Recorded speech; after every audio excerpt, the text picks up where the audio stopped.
It occurs around 9, and it's quite unfortunate. An unknown soldier came in here with some of his friends and decided to give us a sleepless night by killing one of our youth, who happens to be a policeman here in Kashambaisa side. He has to use a knife and stab the young man to death. That's exactly what happened.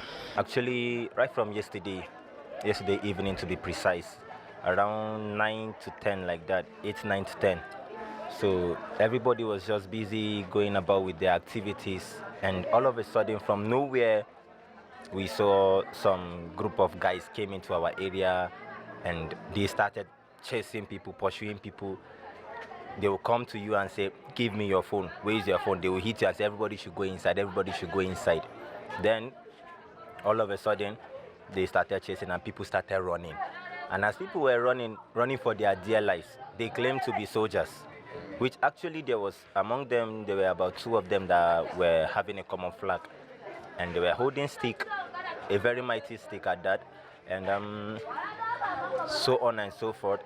So this young man, there was a particular young man who came from, he's a policeman actually. He came back from work and he was seated somewhere inside around the Elohim event center before, which is Holiness Revival Ministry right now. And they went to him and they started harassing. They waved stick, trying to hit him. He was like, what is going on? I'm a personnel, talk to me. What is going on? What is happening? As a personnel, you don't expect him to run away while civilians are running. So, and before we knew it, they started hitting him from that particular angle till that particular shop that is right behind me. They were hitting him.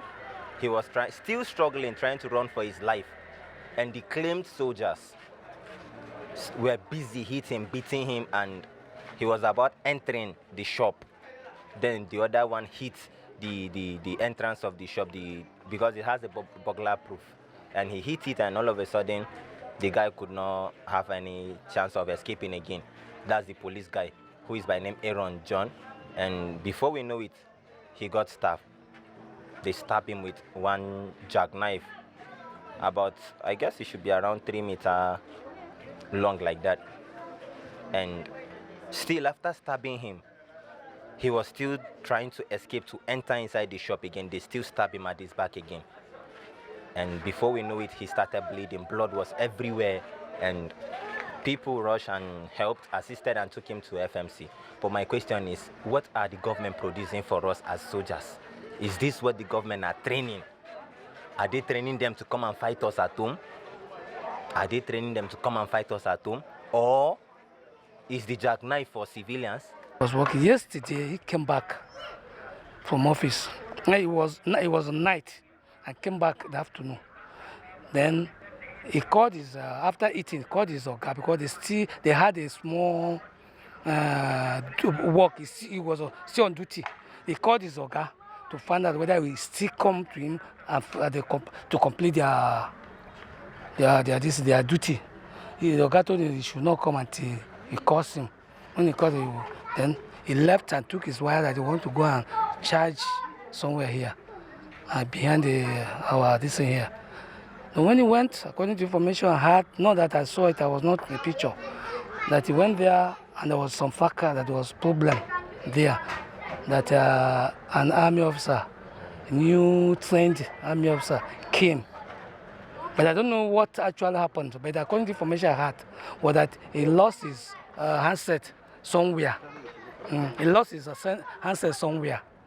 Then yesterday night he went to where the boys used to play and all these things and start beating them up. Everybody ran away, including this my late son. He too ran away. But later, knowing full well that he's a police officer, he came back and stood very close to a shop. When they saw him, they attacked him, started beating him. They fell down. Then he was able to stand up and ran into a shop to be saved. Unfortunately, the army officer moved knife and stabbed him on the belly. So he fell down. So I was not, because if for me I was, according to information I had, that he fell down, everybody ran away, leaving him alone. Later, they went and took one of the Kekena Pep to assist him. They took him to police clinic. They refused. According to information I had, but I was not there. They refused to admit them. And they had to take him to FMC. And that's where the doctors tried their best, but they could not save his life.